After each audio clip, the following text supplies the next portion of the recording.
Welcome to my IELTS Speaking, Listening, and Passive Listening channel. I'm Kevin Nguyen. Pleased to meet you in this episode. Today we're going to talk about an interesting song in parts 2 and 3 of the IELTS Speaking Test. If you find it exciting, please share and subscribe to my channel. Thank you very much. You have 1 minute to prepare your speech using this cue card and some words I suggest on the screen.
You have 2 minutes to talk about this topic.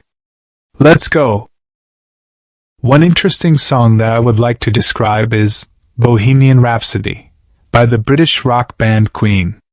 This iconic song was released in 1975 and has since become a classic in the music world. The story told in Bohemian Rhapsody is quite unique and somewhat enigmatic. It begins with a reflective piano ballad, where the protagonist confesses to having just killed a man. As the song progresses, it transitions through various musical styles, including opera and hard rock, depicting a dramatic narrative filled with themes of guilt, existentialism, and redemption. The lyrics are open to interpretation, which adds to the song's allure, as listeners can derive their own meanings from the story. Bohemian Rhapsody is undoubtedly popular, having top charts around the world and remaining a staple in popular culture. It gained renewed fame after being featured in the movie Wayne's World in the 1990s and has continued to resonate with new generations of listeners. The song's unique structure and memorable melodies have made it a favorite at parties, karaoke nights, and various media. I find Bohemian Rhapsody particularly interesting for several reasons. Firstly, its unconventional format, which combines multiple musical genres within a single track, is quite rare and showcases the band's creativity and musical prowess. Secondly, the emotional depth of the lyrics invites listeners to engage with the song on a personal level, prompting them to reflect on their own experiences and feelings. Lastly, the song's enduring popularity and cultural impact demonstrate its timeless appeal, making it a fascinating piece of art that continues to inspire and entertain people around the world. Now we move to part 3. Question 1. Are foreign songs popular in your country? Yes, foreign songs are quite popular in my country. Many people enjoy listening to international music, especially from genres like pop, hip-hop, and K-pop. The influence of social media and streaming platforms has made it easier for people to access and share foreign music. Additionally, collaborations between local and international artists have also contributed to the popularity of foreign songs. Question 2. Do you like to watch music TV programs? Why? Yes, I enjoy watching music TV programs because they provide a great way to discover new artists and songs. These programs often feature live performances, interviews, and behind-the-scenes content, which adds depth to the music experience.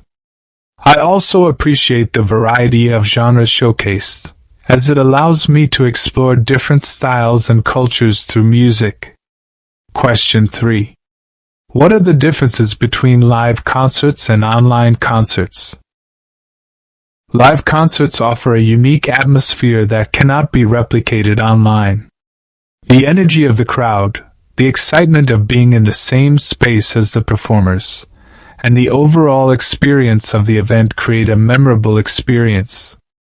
On the other hand, online concerts provide convenience and accessibility, allowing people to enjoy performances from the comfort of their homes. However, they may lack the same level of interaction and emotional connection that comes with a live audience. Question 4. What kinds of people like traditional music? People who appreciate traditional music often have a strong connection to their cultural heritage. This includes older generations who grew up with these sounds, as well as younger individuals who are interested in their roots. Additionally, those who enjoy folk music, storytelling, and cultural expressions are typically drawn to traditional music. It can also attract people who are interested in world music and diverse musical styles. Question 5. What kinds of music do young people like? Young people tend to gravitate towards contemporary genres such as pop, hip-hop, and electronic dance music. They often enjoy music that reflects current trends and social issues. Additionally, many young listeners are open to exploring various genres, including indie, rock, and even traditional music, especially if it is presented in a modern context. The influence of social media and streaming platforms also plays a significant role in shaping their musical preferences. Question 6. Why are many music competitions popular in China? Music competitions are popular in China for several reasons. Firstly, they provide a platform for aspiring artists to showcase their talents and gain recognition. Many young people see these competitions as a pathway to a successful music career. Additionally, the entertainment value of these shows attracts a wide audience, as viewers enjoy watching the performances and rooting for their favorite contestants. The combination of talent, drama, and emotional stories makes these competitions highly engaging for both participants and viewers. Thanks for watching. If this is your first time here, don't forget to click the red subscribe button. This is the motivation to help me create more new videos to serve you. Give me a thumbs up and leave a comment below. I'll see you next episode.